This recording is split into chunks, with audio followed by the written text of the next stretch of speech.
Habaib datang ke Indonesia bukan untuk melas. Kami nggak diajarkan minta-minta, saudara. Jangan khawatir. Habaib datang ke Indonesia bukan untuk meraup daripada harta, enggak. Kami tidak mencari jabatan, enggak. Kenapa? Itu bukan didikan dari keluarga kami. Didikan keluarga kami, lihat bagaimana Al-Habib Salim bin Ahmad bin Jindan, saya punya kakek, keluar masuk penjara. Kenapa bisa keluar masuk penjara? Membakar semangat perjuangan masyarakat Indonesia untuk merebut kemerdekaan, saudara. Al-Habib Ali bin Abdurrahman Al-Habsyi Kuitang, beliau yang memfatwakan ketika tanggal 17 Agustus Soekarno membacakan teks proklamasi mendeklarasi daripada kemerdekaan Indonesia. Beliau di hari Jumat itu, ba'da Jumat beliau fatwakan, sekarang saya fatwakan setiap tanggal 17 Agustus wajib pasang bendera merah putih di rumah-rumah kalian. Siapa yang nyuruh? Itu fatwa Habib Ali bin Abdurrahman Al-Habsyi Kuitang.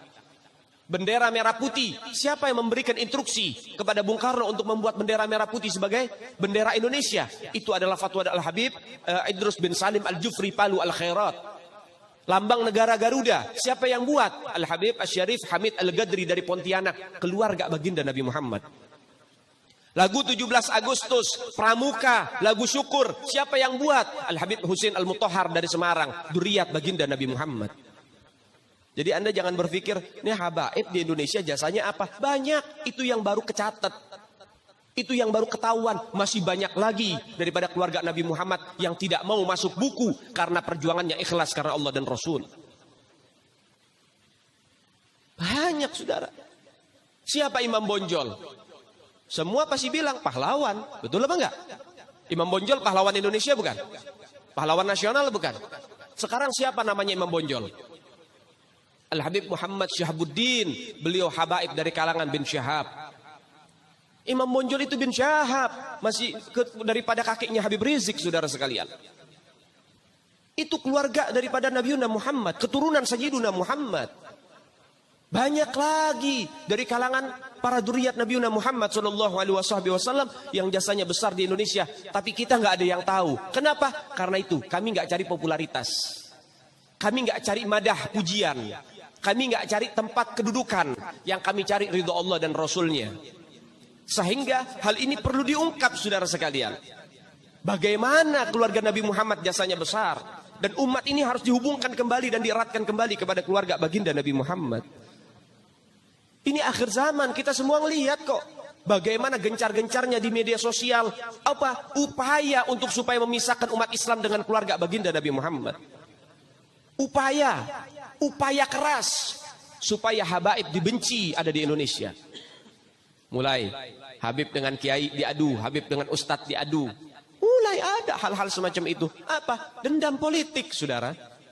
Gak keluar dari situ. Karena dendamnya kepada Habib Rizik sehingga akhirnya demikian. Habib Rizik itu siapa? Keluarga Nabi Muhammad, keturunan Nabi Muhammad, cucunya Nabi Muhammad. Beliau bukan penjahat kok, bukan koruptor.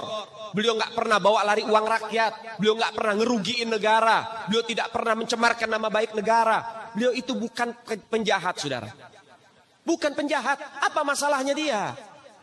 Sehingga dicecar sedemikian rupa. Cuman masalah prokes doang, 4 tahun, saudara. Berapa banyak di luar sana pejabat, aparat, bahkan rakyat yang melanggar prokes gak ada yang ditahan. Kenapa cuman Habib Rizik yang ditahan?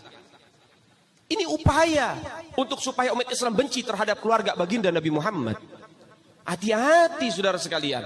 Nabi bilang, man mata ala bugdi ahlul bait mata yahudian atau nasranian. Siapa orang yang mati membawa benci kepada keluarga baginda Nabi Muhammad, dipastikan mati dalam keadaan Yahudi ataupun Nasrani, atau dalam bahasa daripada sederhananya mati dalam keadaan murtad. Sahabat tanya, wa in sama wa shalla ya Rasulullah, walaupun orang itu puasa, walaupun orang itu sholat, apa tetap hitung mati murtad? Apa kata Nabi? Wa in shamma wa shalla, walaupun orang itu puasa, walaupun orang itu sholat, kalau dia mati bawa benci kepada keluarga Nabi Muhammad, dipastikan mati dalam keadaan murtad. Ini Nabi yang punya mau, bukan kita habaib. Dan seharusnya yang membahas masalah fadailul ahlul bait, keutamaan para habaib, bukan dari mulut saya, bukan dari mulut Habib Khalid, wala Habib yang lain, bukan. Tapi daripada mulut para guru-guru kita. Mereka yang lebih punya kewajiban untuk membahas masalah ini ke umat, saudara. Kenapa? Supaya tidak ada fitnah. Allah.